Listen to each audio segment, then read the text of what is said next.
Good afternoon. My name is Keith Lepsch. I'm one of your county councilors. I'm here to do a recap of Tuesday night's closed and work session. The closed session was about the annual evaluation for Philo Director of Public Utilities and Alvin, the county attorney. There will be a public vote to talk about their raises, and therefore that will equivocate to their evaluation scores, and that's coming shortly in a meeting.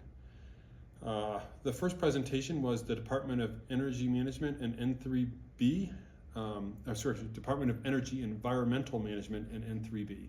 So they essentially gave us an update on the status of the cleanup and some of the issues that are important to us.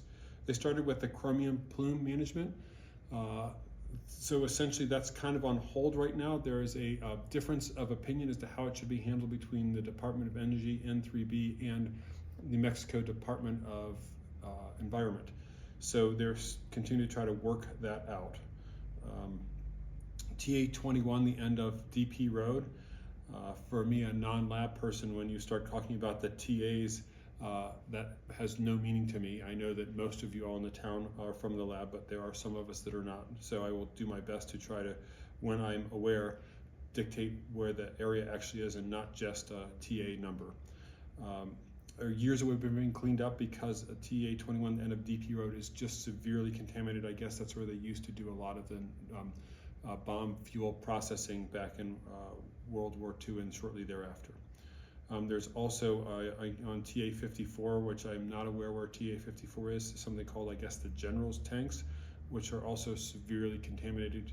And the level of contamination and radiation there is apparently so high that they have special procedures they have to go through, and it just takes years and years before they get to do anything.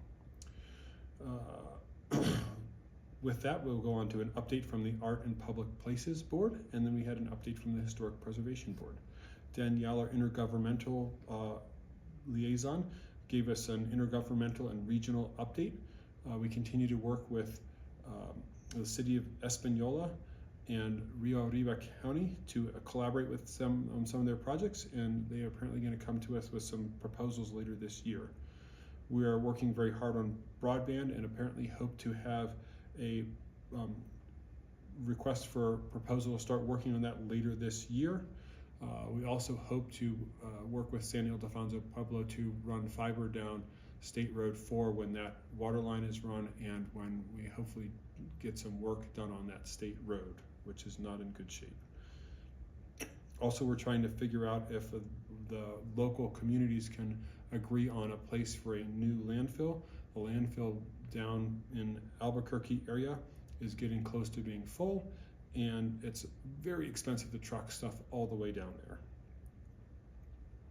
Next up, Paul Andrus gives an update on one of the council's strategic goals, economic vitality.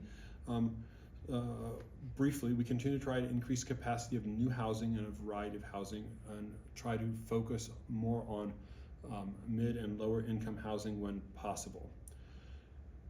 We have a variety of programs attempting to encourage retention of existing businesses, and we hope to use the Metropolitan Redevelopment designation on both White Rock and Los Alamos town site to partner with businesses and developers as they see fit or are interested in partnering.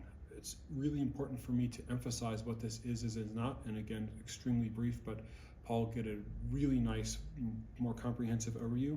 Essentially, the very brief vision in my mind is that the metropolitan redevelopment areas give us options, not mandates. Everything is voluntary, but it's a way that we have additional tools that we can partner if and only if people are interested in partnering on a voluntary basis. Nothing mandatory, no super government powers from this. Hope to have the affordable housing plan out by December. Looking for partnerships with both workforce, senior, and student housing, and continue to try to pursue mixed developments for 20th Street, DP Road area, and we're working with a developer on the old Smiths site. The community development did get a $100,000 grant for a local business, which is a really nice coup for them. working on mobile food truck spaces, designated places where people who would like to have a food truck have a place to park that's designated, first come, first serve. And finally, for community development, we're working on having pre-application meetings, so both businesses or individuals that would like to do some sort of construction or project can sit down at no cost to them with community development and planning and code and get educated so that the whole project hopefully will go quicker and more smoothly. And with that, I think that will wrap it up for our most recent meeting. As always, any questions or concerns, please feel free to send me or County Council an email. Thank you so much.